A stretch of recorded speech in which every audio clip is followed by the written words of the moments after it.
tudo bem com você? Mais uma vez estou aqui, para estarmos juntinhos com você, mediante a palavra de Deus, para que o Senhor hoje possa falar conosco e mais uma porção da sua palavra que vem diretamente dos céus para os nossos corações. Amém? Posso ouvir um amém? Eu não posso, mas Deus pode, viu? Pode dar o amém aí, viu? Porque o amém é concordância e ao mesmo tempo está louvando o nome dele.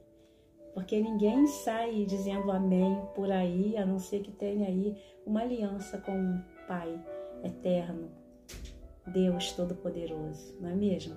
Então, quando nós também falamos amém, nós temos uma linguagem própria dos céus, nós estamos em concordância e também glorificando o nome do Senhor. E hoje Deus ele nos traz uma pergunta: como ter uma vida avivada? Pode me dizer? Então, somente aqui, na palavra de Deus. E hoje também quero agradecer mais uma vez a todos que têm se inscrito no canal. Muito obrigada, viu? A cada dia mais eu vejo um número maior de inscritos. Muito obrigada, não tenho palavras para agradecer, só pedir a Deus para que esteja abençoando suas vidas.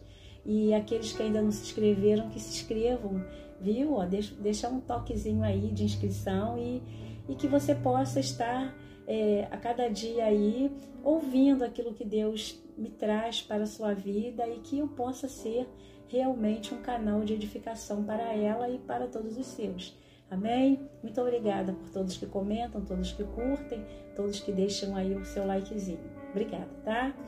E hoje, especificamente, em resposta a uma vida muito preciosa, que sempre deixa aí um comentário, que tem me acompanhado pelos vídeos de mensagens bíblicas, olha, muito obrigada. E também foi deixado aí me perguntando ou me pedindo, me dando uma referência bíblica que se encontra em 2 Reis 22, versículo 14. Estaremos lendo esse versículo e depois nós estaremos trazendo aqui uma explicação, uma luz da palavra de Deus. Está bem?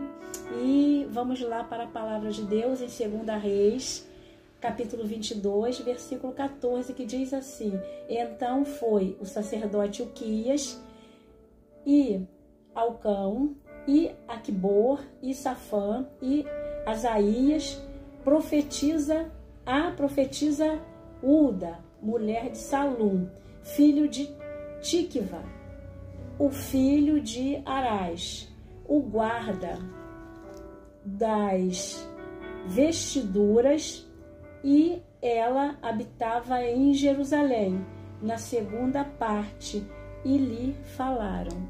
Até aqui. E vamos prosseguir agora com a explicação das Escrituras no contexto bíblico. Amém? Posso ouvir um amém? E aqui nós vemos que se trata do reinado do rei Josias.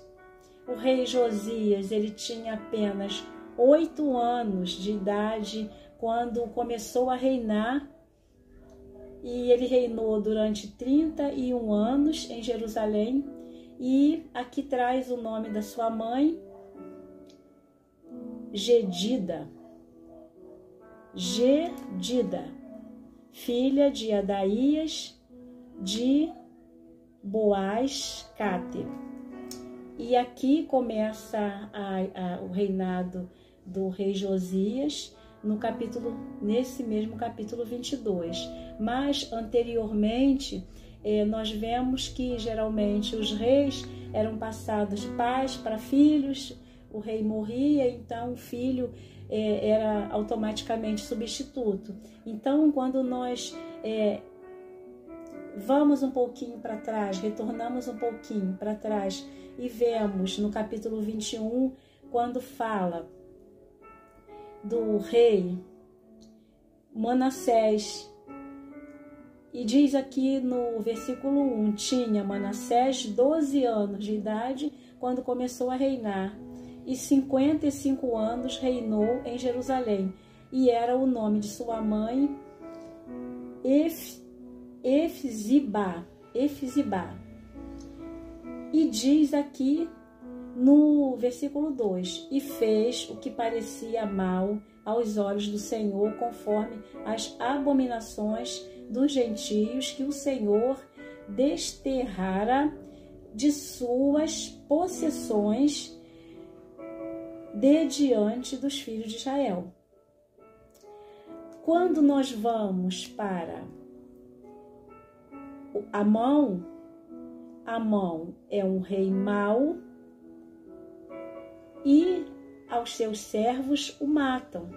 Então diz aqui que tinha Amon 22 anos de idade quando começou a reinar, e 2 anos reinou em Jerusalém, e era o nome de sua mãe Mesulemete, filha de Aruz de Jotibá. E diz aqui no versículo seguinte, no 20, lemos o 19 no 20, e fez o que parecia mal aos olhos do Senhor, como fizera Manassés seu pai. Então nós vamos vendo aqui uma sequência de erros e de pessoas que estavam ali ocupando uma cadeira de um reinado em Jerusalém, mas que até o momento fizeram mal diante dos olhos do Senhor. E quando nós vamos para esse mesmo capítulo 21, lá no finalzinho, diz assim, no versículo 25 diz assim: quanto ao mais dos sucessos de Amon que fez, porventura não está escrito no livro das crônicas dos reis de Judá? E diz assim: e o sepultaram na sepultura do jardim de Uzá, e Josias, seu filho, reinou em seu lugar. E aqui começa a história de Josias, seu filho que reinou em seu lugar.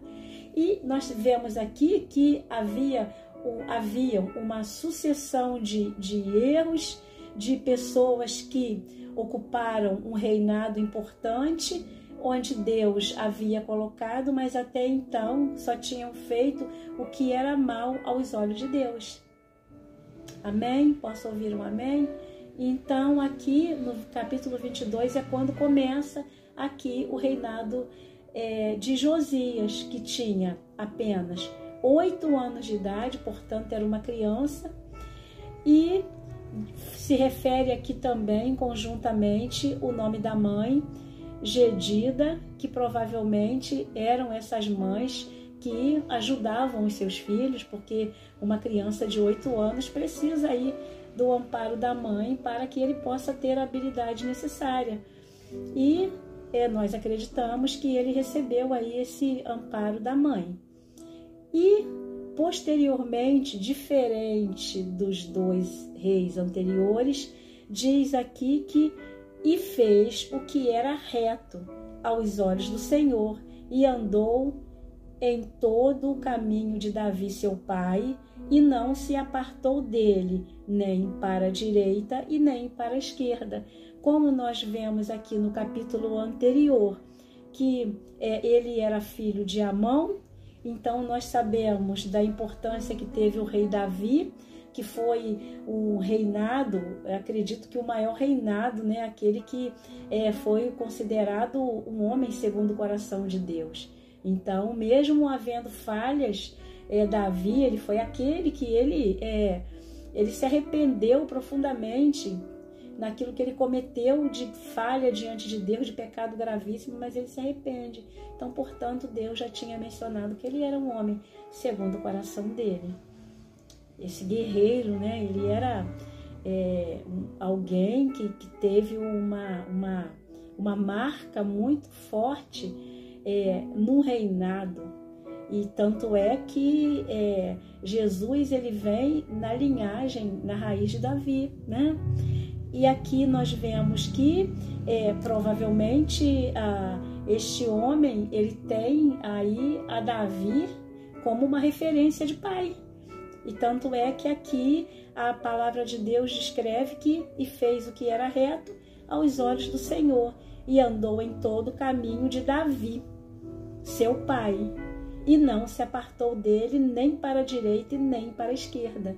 É justamente aquilo que Deus ele traz lá para Josué, né? Quando Josué vai ocupar ali a liderança de Moisés, e Deus ele faz com que Moisés traga encorajamento para Josué e pede para que Josué tenha bom ânimo e que ele não venha se desviar nem para a esquerda nem para a direita. Então as coisas de Deus realmente precisa haver uma retidão diante do Senhor, porque a sua palavra é reta, é assim, né? E então nós vemos aqui que esse homem, apesar de ter essa linhagem difícil, e aqui é mencionado que ele seguiu aí o caminho de Davi, portanto o caminho dele foi diferenciado das gerações anteriores. E diz que no versículo 3 que sucedeu, pois, que no ano 18º do rei Josias, o rei mandou o escrivão Safá, filho de Azalias, filho de Mesulão, e a casa do Senhor, dizendo: sobe a Euquias, o sumo sacerdote, para que tome o dinheiro que se trouxe à casa do Senhor, o qual os guardas do umbral da porta ajuntaram do povo. E ele pede no versículo 5 do capítulo 2, e que deem na mão dos que têm o cargo da obra e estão encarregados da casa do Senhor, para que o deem àqueles que fazem a obra que há na casa do Senhor, para repararem as fendas. Então aqui nós vemos a preocupação do rei Josias em estar arrumando a casa do Senhor. Ele quer reparar as fendas, ele quer reparar ali aonde tinham as brechas. Olha como alguém que se coloca no caminho daquele que vive em retidão, que era o caso de Davi, então ele já tem uma nova forma de reinar. E aqui diz que passado um tempo, no 18º ano, né, do seu reino, portanto, ali ele já tinha uma visão mais aberta, e porque durante esse tempo Deus estava trabalhando na vida dele, porque ninguém jamais vai chamar uma liderança e não vai exigir dela que ela esteja no prumo da sua palavra. Aquele que se perde, como foi o caso dos anteriores, é porque eles não deram ouvidos à voz de Deus e viveram ao seu bel prazer, idolatrando e dando entrada para outros deuses. E Deus, ele é um Deus que ele quer que ele seja somente, exclusivamente adorado como um só Deus. Porque a sua palavra mesmo diz que não tem como adorar dois deuses, porque vai amar mais a um e odiar o outro. Não tem como, né? Então, esse homem, ele veio aqui de uma forma diferenciada dos anteriores. Até porque a própria palavra diz que ele estava numa retidão. E só alguém com uma retidão é aquele que tem a preocupação, ocupando um cargo de um rei, de estar agora reparando aquilo que está precisando de reparo no templo, na casa de Deus. E é o que ele faz. Então, aqui ele pede agora que esteja preparando aí esse dinheiro que foi guardado, que agora ele estaria sendo utilizado para esses reparos do templo. E aqui ele pede para que esses trabalhadores que poderiam estar edificando esse templo, ornamentando, reorganizando, tapando aí as fendas, que pudesse estar agora convocando esses homens. Então, ele diz no versículo 6, e ele pede que sejam os carpinteiros, aos edificadores e aos pedreiros, e para comprar madeira e pedras lavradas para repararem a casa.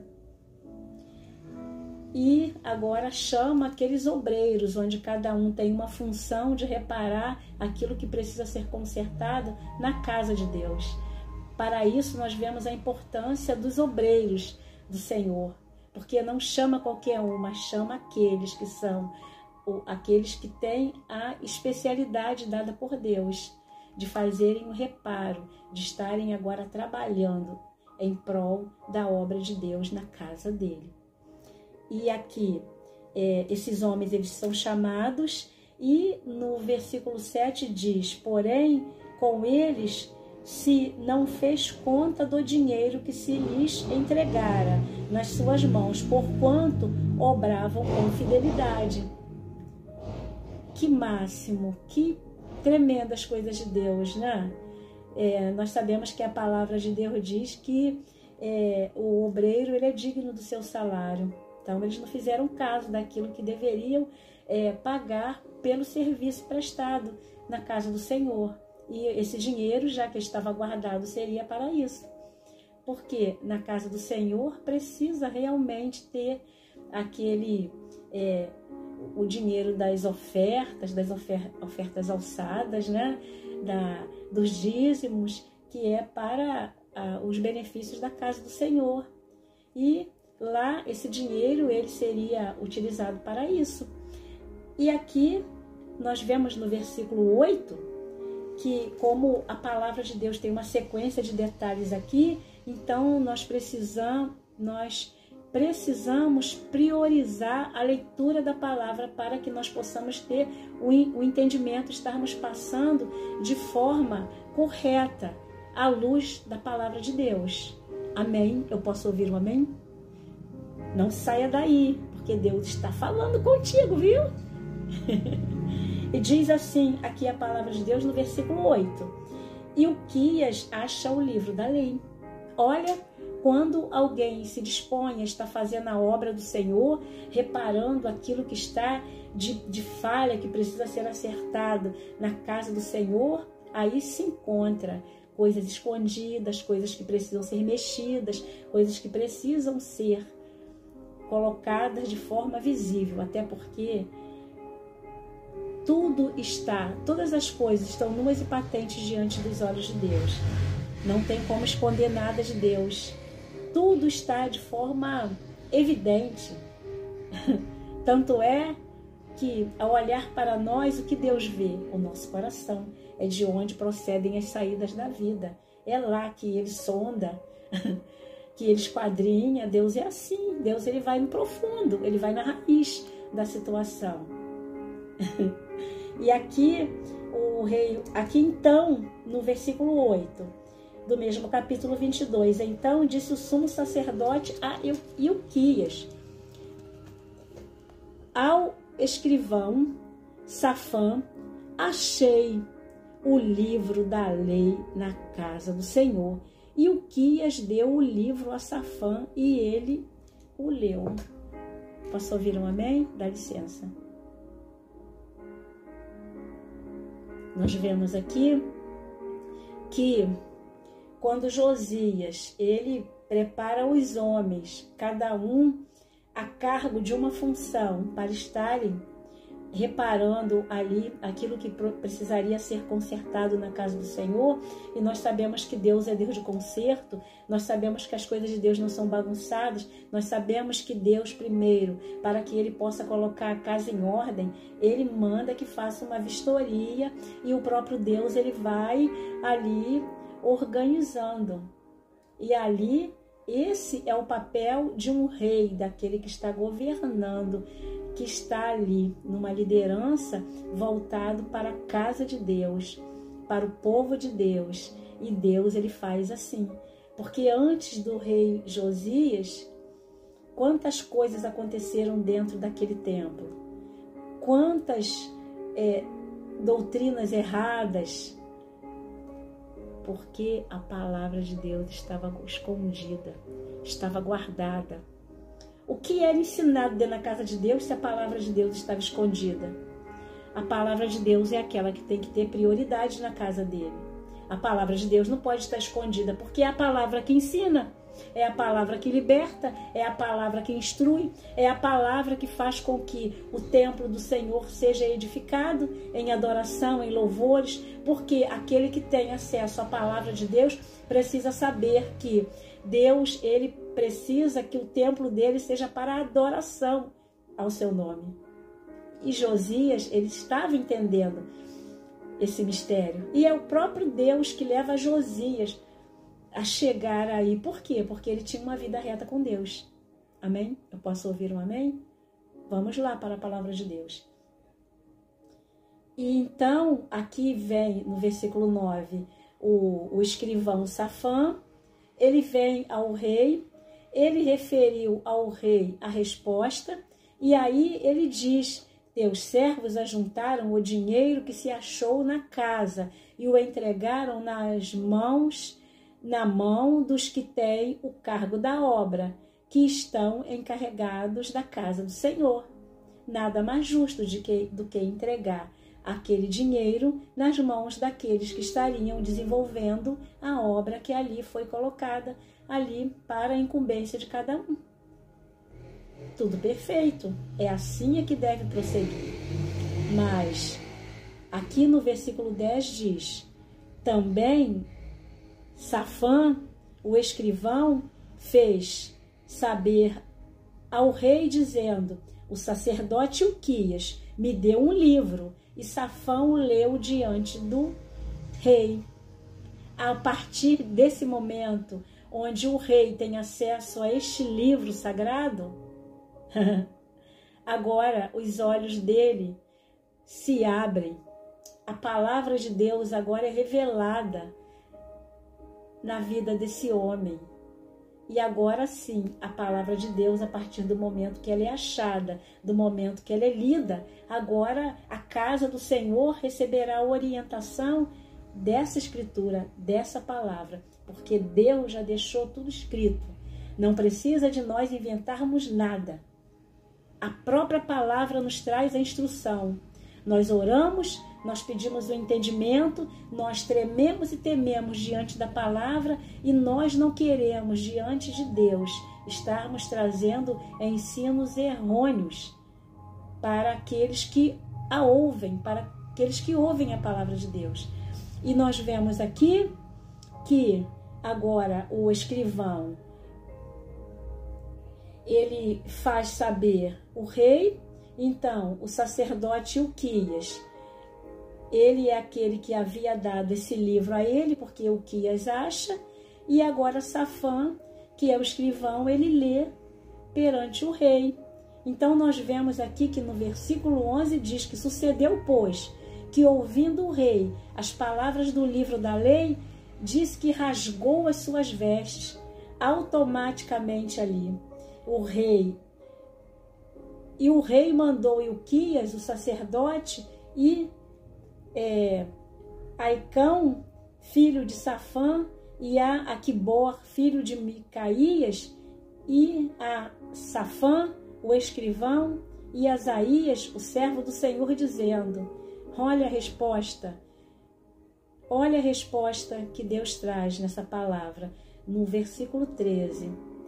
Ide, consultai ao Senhor por mim, e pelo povo e por todo Judá, acerca das palavras deste livro que achou, porque grande é o furor do Senhor, que se acendeu contra nós, porquanto nossos pais não deram ouvidos à palavra deste livro, para fazerem conforme tudo quanto de nós está escrito.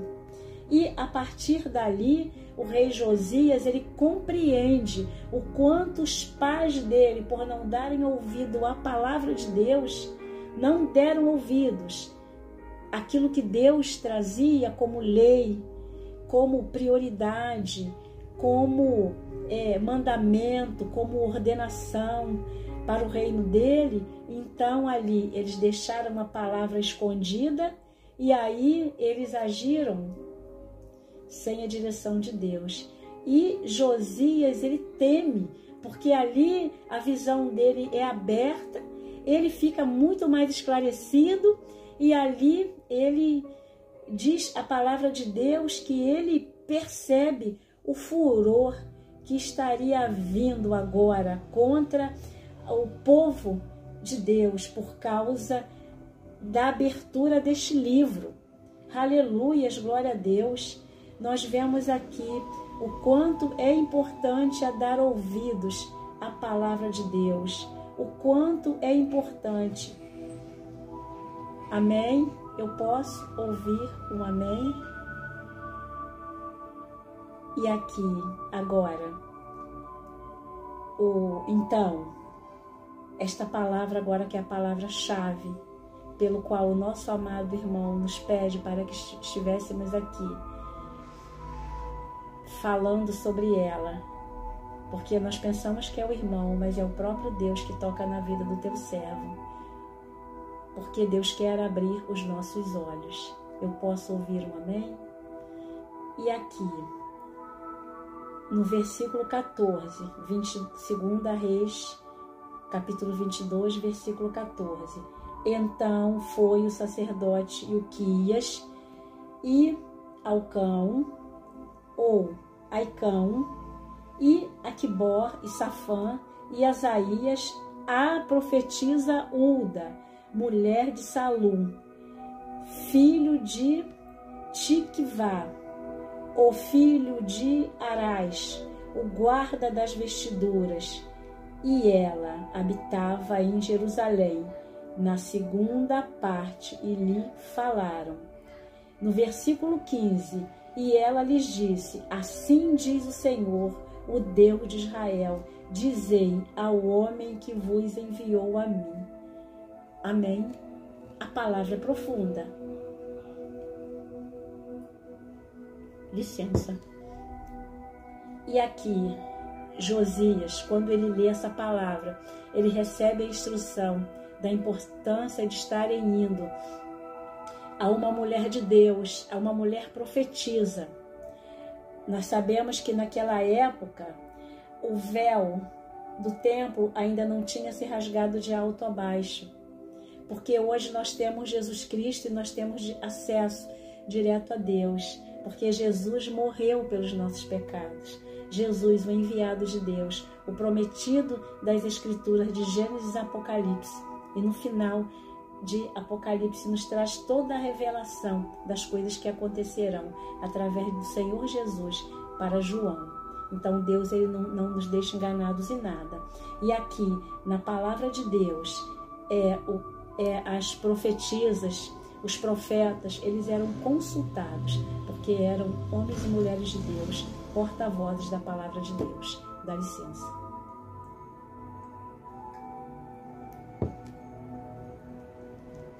E aqui, essa mulher agora, ela manda resposta para o rei Josias, para aquele pelo qual havia enviado aquelas pessoas para estarem transmitindo a ela aquilo que ele precisava saber de resposta. Amém? Posso ouvir um amém? Não saia daí, hein? Fique ligadinho. E diz assim a palavra de Deus no versículo 16. Assim diz o Senhor, eis que trarei mal sobre este lugar, sobre os seus moradores, a saber, todas as palavras do livro que leu o rei de Judá. Olha só, por gerações, já tinham passado gerações anteriores, mas tudo que aquelas gerações que passavam umas para as outras, de pai para filhos, e ali ocupavam o lugar do reinado, estavam contrariando as Escrituras.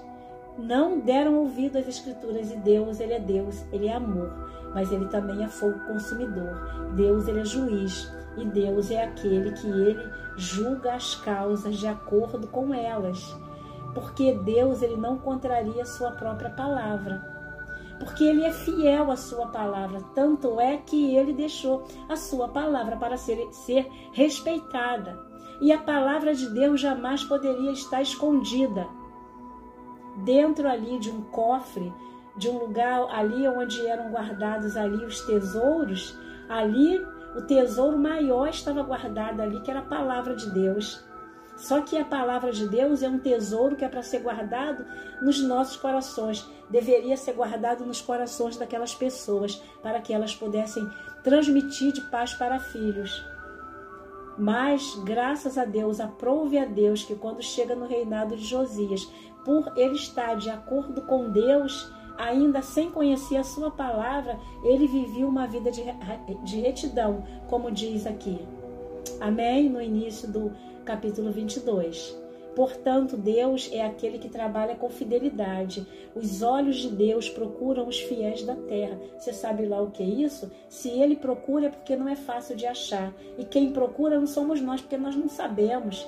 Nós erramos a todo momento. Nós precisamos pedir a Deus misericórdia, misericórdia, misericórdia, todos os dias de nossas vidas. Porque somos errantes e falhos. O que nos traz a uma maturidade cristã, o que nos faz a pessoas que nos faz quebrantar nos momentos dos nossos erros, a pedirmos perdão, é o contato com a palavra de Deus, porque o contato com a palavra de Deus nos aproxima dele. E aí nós sabemos que nós temos o Pai, o Filho e o Espírito Santo. 3 pessoas distintas da Santíssima Trindade, Pai, Filho e Espírito Santo. E Deus, ele sempre teve essa preocupação com a sua palavra. Deus, ele sempre quis que o povo tivesse aliança com ele, que o povo compreendesse a sua voz através da sua palavra. É isso que acontece. E aqui, essa mulher profetiza do Senhor, Uda. Deus aqui dá um destaque para esta mulher de uma forma muito simples, mas ela transmite o recado de Deus para esse homem. Por quê? Porque ele procura saber. Nós precisamos termos interesses nas coisas de Deus e procurarmos saber aquilo que é correto, para que nós não estejamos sendo levados por engodos de doutrinas vãs, que não levam a lugar nenhum, porque nós precisamos sermos levados a algum lugar, e esse lugar é para o reino de Deus. Buscarmos os seus caminhos, nós precisamos termos os nossos caminhos endireitados, e só Deus endireita. E hoje nós temos acesso direto ao Pai. Nós não precisamos estarmos nos consultando com os profetas. Deus usa os seus profetas. Deus usa aqueles que transmitem a sua palavra. Mas todos aqueles que enviam mensagens de Deus precisam saber que a mensagem de Deus é mediante as Escrituras. Eu não posso estar diante de você, estar falando coisa da minha cabeça, sem que eu tenha a leitura da palavra. Por diversas vezes você vai encontrar falha em mim, mas você não vai encontrar falha nas Escrituras. Você está entendendo este mistério? Entendes tu isto? Amém? É sério demais, a palavra de Deus é séria. O furor de Deus, ele cai sobre a vida de um povo que está vivendo uma vida desordenada sem ele. É isso que acontece, é isso que essa palavra vem esclarecer para nós. Deus nos deixa registrada aqui nas suas Escrituras, para que nós não caiamos em erros, porque se alguém vier falar alguma coisa para nós, nós precisamos consultar as Escrituras Sagradas. Como nós vamos ocupar um cargo de liderança abençoado por Deus, sem que nós possamos estarmos sendo direcionados pelas suas Escrituras? Não tem como, porque não é de nós, não vem nada de nós. Amém? Posso ouvir um amém? E aqui então, essa mulher profetiza do Senhor, ela traz a instrução para esse homem de Deus, e esse homem de Deus agora, ele cai agora num profundo processo interior diante de Deus, porque ele se angustia e ele vê todo esse furor de Deus que viria sobre aquele povo. Olha só, mas Deus, ele é aquele que ele estabelece elo, ele estabelece aliança com aqueles que se rendem a ele e que buscam a saber a sua verdade. E aqui diz no versículo 16 que assim diz o Senhor, eis que trarei mal sobre este povo, sobre este lugar, e sobre os seus moradores, a saber, todas as palavras do livro que leu o rei de Judá. E aqui, no versículo 17, diz que, porquanto me deixaram e queimaram incenso a outros deuses, para me provocarem a ira por todas as obras das suas mãos. O meu furor se acendeu contra este lugar e não se apagará. Deus, ele não volta atrás nas suas decisões, porque a palavra dele precisa se cumprir na íntegra. Porque se Deus voltar atrás na sua palavra, descaracteriza a sua própria palavra, ele é fiel a ela. E aí, não tem como ele contradizer na sua própria palavra. Ele não se contradiz, não tem sombra nem variação de dúvida a palavra do Senhor. É sim, sim, não, não. O que passa disso é de procedência maligna. Por isso que nós precisamos pedir as misericórdias do Senhor e termos os nossos corações quebrantados diante dele, para que nós alcancemos as suas misericórdias e alcancemos corações sábios e arrependidos e quebrantados diante do Senhor. Por isso, quando João Batista ele prega lá no deserto, anunciando a vinda de Jesus, ele vem trazendo o arrependimento, ele vem clamando por arrependimento aquele povo, e ele prega no deserto. E João Batista, ele é tão incisivo assim da maneira como Deus o usa, que ele fala raça de víboras. É tremendo, porque ele fala, mas é para que as pessoas pudessem chegar ao arrependimento, né? E Deus, ele faz isso, ele chama homens e mulheres destemidos, assim como ele chamou essa profetisa Hulda. Essa mulher, ela teve uma ousadia em estar aliançada com Deus e responder aquilo que poderia até se voltar, o povo poderia se voltar contra ela. Mas mesmo assim, ela transmite aquilo que Deus coloca na sua boca para transmitir, a sua palavra. E ali, aquele povo agora estaria prestes aquele lugar receber o furor de Deus. E aqui, nós vemos que aquele povo queimou incenso a outros deuses. Aquele povo agora, no lugar de adoração a Deus, adorava outros ídolos, a outros deuses, servia a outros deuses. E o que acontecia naquele lugar? Naquele lugar tinham imagens de outros deuses. Naquele lugar tinham utensílios que era tudo para adoração a outros deuses, menos ao Deus verdadeiro. Porque o que Deus quer como imagem, como objeto de adoração a Ele, é as nossas vidas como templo dEle. Ele diz que o nosso corpo é o templo do Espírito Santo dEle.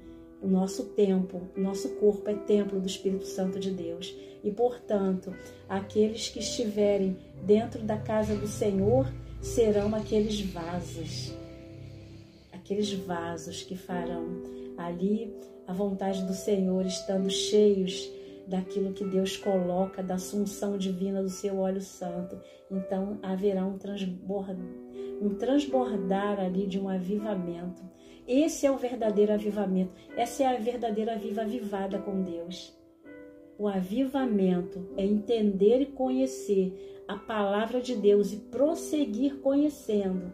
E entender que só há um Deus, um só Deus a ser adorado. Ele não aceita a adoração de deuses estranhos. Não tem como. Ele se retira e o lugar fica sem ele, mas ele quer e ele exige o seu lugar de volta, porque a casa é casa de Deus, então não pode haver adoração a outros deuses. E hoje, se nós não tomarmos cuidado, se nós não entendermos claramente o que é adoração a Deus, pode haver confusão na casa de Deus, mas Deus é aquele que sempre vai trazer a reflexão da sua palavra. Porque Deus não aceita que sejam queimados incensos contrários a Ele, a outros deuses. E foi isso que aconteceu. E aquele lugar ali, aquela preocupação de Josias em organizar, em estar arrumando ali aquelas fendas, tapando ali as brechas, os buracos e arrumando ali, é porque Deus exigia ali uma arrumação do templo dele, para que as coisas pudessem voltar para o lugar como ele deixou. E não com deuses estranhos ali, pessoas ali não conhecendo. As pessoas entravam ali e não conheciam a Deus, porque quem entra na casa do Senhor precisa conhecê-lo. em espírito e em verdade. Adorá-lo em espírito e em verdade. Precisa saber que Ele é o dono da igreja. Jesus Cristo é a cabeça e nós precisamos ser o corpo. Nós somos os membros desse corpo. Por isso que é importante a igreja. Amém? Deus, Ele é aquele que Ele coloca tudo ordenado. Com Ele não tem nenhuma confusão, não tem embaraço. Amém? Até para estar trazendo esta palavra aqui, eu pedi muito a Deus a sua sabedoria, o entendimento, a revelação e a maneira como estaria trazendo. E assim Deus me traz de uma maneira muito simples, mas que eu creio que Deus está alcançando os corações. Amém? E aqui nós já estaremos encerrando, mas diz assim, no versículo 18: porém, ao rei de Judá, que vos enviou a consultar ao Senhor, assim lhe direis: assim diz o Senhor, o Deus de Israel, acerca das palavras que ouvis. Olha, esta passagem aqui, quando chega nesse ponto, ela é tremenda. E é assim que Deus quer que nós sejamos. Porque diz aqui, porquanto teu coração se enterneceu e te humilhaste perante o Senhor quando ouvistes o que falei contra este lugar e contra os seus moradores, que seriam para assolação e para maldição, e rasgastes os teus vestidos e choraste perante mim. Também eu te ouvi, diz o Senhor. Esse homem, o rei Josias, quando ele compreende o que a palavra de Deus possui de importante, de correto, de certo, da verdadeira lei, aquele homem, ele se diz que o coração dele se enterneceu. Sabe lá o que é isso? O coração dele ficou despedaçado. Ele se humilha diante do Senhor e perante o Senhor ele rasga as suas vestes. E nós sabemos que era uma tradição lá em Judá, né? Com os judeus, quando havia ali, precisava haver um concerto, eles rasgavam as suas vestes perante Deus. E é isso que precisa haver. Deus, Ele quer que nós estejamos rasgando as nossas vestes. Não é pegar essas vestes agora aqui e começar a rasgar, não. É mais do que isso. É diante do Senhor rasgar o seu coração, fazer com que o seu coração fique quebrantado diante dele, com que ele veja uma humilhação, reconhecendo o seu senhorio, reconhecendo a sua grandeza, reconhecendo que só ele é o Deus que está acima de tudo e de todos, e que não há nada que possa contrariar a sua vontade, a sua palavra. E como o rei Josias compreendeu e ele se humilhou diante de Deus, então Deus tinha uma resposta para ele. Que interessante. Quando ele recebe a palavra, ele vai e ele procura a profetisa ali, ela tem resposta de Deus para ele, e automaticamente Deus ele tem a resposta para Josias. Que tremendo, que lindo. E aqui nós vemos que, além disso, ele rasga as suas vestes e ele chora perante o Senhor. Dá licença. E o Senhor recebe a sua humilhação, o seu rasgar diante dele. E o seu choro, o seu pranto, tudo diante do Senhor tem valor. Sabe por quê? Porque diante do Senhor há sinceridade. Um coração quebrantado e contrito jamais desprezará o Senhor. O rei Davi entendeu, mesmo que ele peca daquela forma terrível com Batseba, mas ele pede ao Senhor, e ele tem esse mesmo sentimento aqui diante do Senhor. Ele se derrama amargamente, ele chora e ele pede perdão. E ali o Senhor faz com que ele seja perdoado, e ele diz, e ele reconhece: um coração quebrantado e contrito jamais desprezará o Senhor. Amém? Não se culpe de nada, não acredite assim que as pessoas querem de repente te julgar, não aceite. Se coloque diante do Senhor, rasgue o seu coração e deixa que Deus trabalhe. Deus tem bênção para você, por isso Ele traz essa palavra assim, porque Ele não quer que você seja enganado, você está entendendo? Consulta a palavra do Senhor, ó. Ela está aqui diante de nós para ser consultada. Posso ouvir um amém? Hein? Já estamos terminando, viu? E aqui, a partir dali, no versículo 20, diz: pelo que eis que eu te ajuntarei a teus pais, e tu serás ajuntado em paz à tua sepultura, e os teus olhos não verão todo o mal que hei de trazer sobre este lugar. Então tornaram a trazer ao rei a resposta. E nós sabemos que a partir dali, o livro do concerto, ele ali é estabelecido como o principal livro que vai direcionar aquele povo. Ali passa a haver toda uma limpeza na casa do Senhor, e nós sabemos que a partir dali, no versículo 3 do capítulo 23, diz que o rei se pôs em pé junto à coluna e fez um concerto perante o Senhor, para andarem com o Senhor e guardarem os seus mandamentos e os seus testemunhos, os seus estatutos, com todo o coração e com toda a alma, firmando as palavras deste concerto, que estavam escritas naquele livro. E todo o povo esteve por este concerto. Amém? Então nós vemos aqui que o Senhor é aquele que Ele traz a sua palavra, e Deus, aqui no final, conforme Deus, Ele promete, quando o rei Josias ele é morto, e aí a história prossegue, dá mais estudos, não é? Dá uma sequência de estudos, mas Deus, a promessa que Ele fez, Ele cumpriu. E esse rei, ele é enterrado ali junto, como diz aqui, o rei se pôs a coluna e fez concerto perante o Senhor, e andaram com o Senhor e guardaram os seus mandamentos, os seus testemunhos e os seus estatutos com todo o coração e com toda a alma, né? Mas ele diz aqui que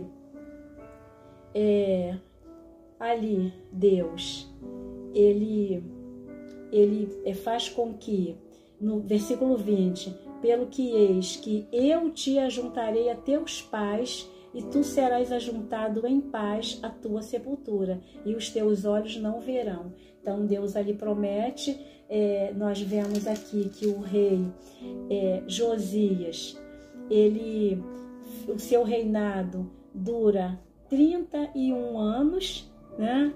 E ali ele é recolhido por Deus, e Deus cumpre a promessa. Ele não vê ali a assolação que haveria naquele povo, porque aquilo que o povo faz, o povo tem que pagar, porque a palavra de Deus é assim. Mas ali houve um conserto, Então, se nós continuarmos vendo mais adiante, nós estaremos vendo que chega até a celebração da Páscoa, né? E porque aquele lugar ele passa a ser um lugar santificado agora, a adoração de um só Senhor. Amém? Então, quando chega no final do capítulo 3, no versículo 20, e o rei deu ordem a todo o povo, dizendo: celebrai a Páscoa ao Senhor vosso Deus, como está escrito no livro do concerto. E ele diz no 22, porque nunca se celebrou tal Páscoa como esta, desde os dias dos juízes que julgaram a Israel, nem em todos os dias dos reis de Israel, nem tampouco os reis de Judá. Aleluias, glórias a Deus. E aí Deus é aquele que quer estabelecer na sua casa um concerto. Amém? Eu posso ouvir um amém? Fique com essa palavra.